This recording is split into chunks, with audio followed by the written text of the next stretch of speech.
On June 19th, 2007, roughly 2 years ago, when Mike Bloomberg changed his voter enrollment and became an unaffiliated voter, an independent, I think that he was being true to himself and to the road that he had been traveling for a very, very long time, in my opinion. You know, independents are kind of a wild bunch. We don't agree on very much, but there are two core principles that I think we all agree on. One is that partisanship is the enemy of progress, and the other is that independents are the engine for the change we need.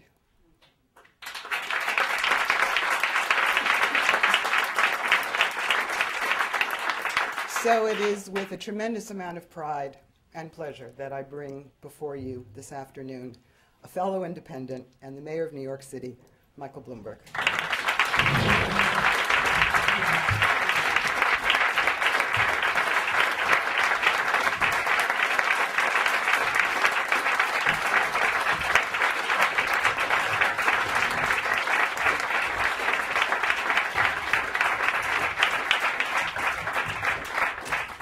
Jackie, Kathy, Lenora, thank you very much for that kind introduction. For the record, I do not remember my father giving me any of that advice.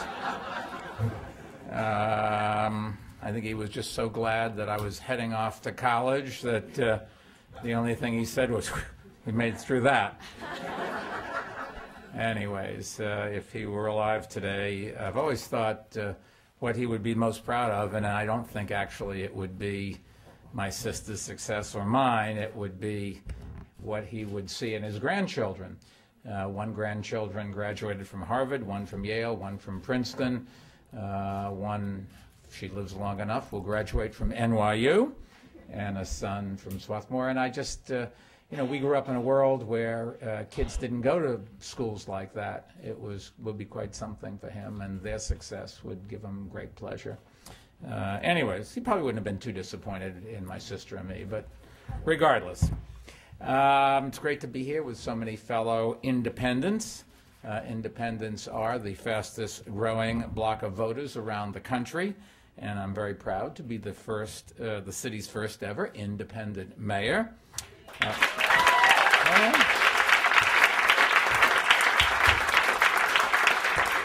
In all fairness, I have been a Democrat, I have been a Republican, and I really respect both parties, but I've never believed that any party has a monopoly on truth or good ideas, nor have I ever been a part of a party or read about a party where I agree with everything that they stand for. But as mayor, I've tried to take the best ideas from both parties and to focus on solutions, not politics. Fiorello LaGuardia was supposedly the one that said there is no Republican or Democratic way to pick up the garbage. And given our great sanitation, and it's Teamsters Union 831, 832, 831. They do a great job, and they do it in all neighborhoods, although one time, for those of you from Staten Island, I've got to tell you this story. The head of the sanitation department, a guy named John Doherty, who has held every rank in the sanitation department from start the bottom all the way up to the top, and he's been at the top twice. And I actually have Police Commissioner Kelly has done the same thing, all from the top to the bottom, and been at the top twice. And our Parks Commissioner, I wanted to say, has held all ranks in the Parks Department, but unfortunately, he was so smart, he skipped over one. So we've had 2 or 2.5 that have done that. Anyways, Doherty, one time I saw him in the middle of a snowstorm. I got off the subway down on the Lex down next to City Hall, and as I'm schlepping through all the snow and the slush, the horn blows, and I look over, and there's an SUV, and he rolls down the window, and it's John Doherty. And I said, John, how are we doing in cleaning the streets?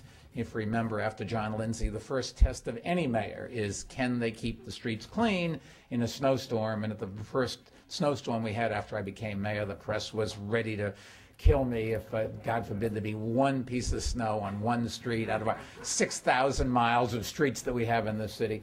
Anyways, I got through that. But this time, Doherty was leaned out the window. I said, John, how are the roads? And he said, In front of my house on Staten Island, it's clean. I said, oh, great. Anyways, I don't know what John Doherty's party affiliation is, if he has one. I have, in all fairness, in all of the times, all the people I've appointed, I have never asked anybody what party they are in or if they're in any party. It just didn't seem to me to make any difference. All I care about is, are the best person we can get to do the job. And I think that the reason our administration has had some success, I hope people feel a lot of success, is because of the people we've been able to attract. We get the best and the brightest that can do the job regardless of other things that I don't think have anything to do with whether or not they can do the job.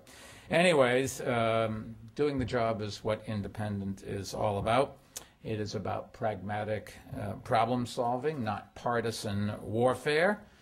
Sometimes the press wants to write, when people in government cooperate, that they should be fighting each other of all the ridiculous things. We're supposed to be working together. Somebody the other day criticized me for trying to help President Obama.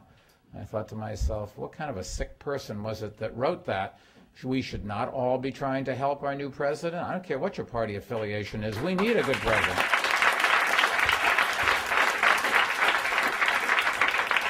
When I became a Republican, I didn't change my beliefs or who I was, nor did I change them again when I became an independent. I've always been nonpartisan, and I've always been open to good ideas from everyone. I've never had that feeling that if I didn't invent it, if it wasn't my idea, I shouldn't adopt it. I would change instantly. I hope people come up with better ideas than I have and bring them to me so that I can adopt them. That's exactly what good government's all about. That's exactly what developing your own views and yourself is all about. That's what being a good parent is all about. Working together and always being flexible and willing to change, and when there's a better idea, adopt it, and when it's not a better idea, don't adopt it. And I've always thought that we need to make the democratic, with a small d, process more open and inclusive in our country and in our state and in our city. And I think being an independent, when I decided to do it, just seemed like a better ways to make it official. Now, right now, there are nearly 1 million New York voters who are registered as independents or independent party members. That's more than 1 in 5 voters, 1 in 5, and it is a growing block. But as everyone here knows, if you're a voter who wants to work at a polling site on Election Day, just to give you one example of partisan politics, you have to get appointed by a Republican or Democratic district leader. Now, I've always wondered why any voter should be forced to register with a particular party in order to work at the polls or sign a petition or vote in an election that determines the outcome of nearly every single office in the city. And the answer I've concluded, as I'm sure you have, is they shouldn't. No voter should ever be denied the right to fully participate in the democratic process. There's a word for it. It's called disenfranchisement. Disenfranchisement. One of the longer words, which if you think I could spell, I probably could not. But what I do know about it is it certainly flies in the face of a core American value, and that is equal rights for all voters, no exceptions. Now, we haven't reached that goal yet here in New York, but we're not giving up. Securing equal rights for independent voters is not going to be easy. If you remember back to 2003, when the entire political establishment lined up against nonpartisan elections. Nonpartisan elections would have opened up the political process, increased voter participation, and increased competition.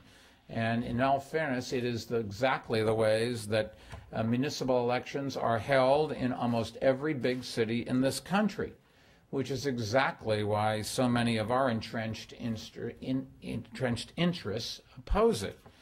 But by expanding voting rights, we have to keep focusing on fighting, and we all know that it's not going to happen without a struggle. If you just take a look at history, every major voting reform that we've ever had in this country took years to achieve, or decades. And that was true for voting rights for African Americans, and it was true for voting rights for women,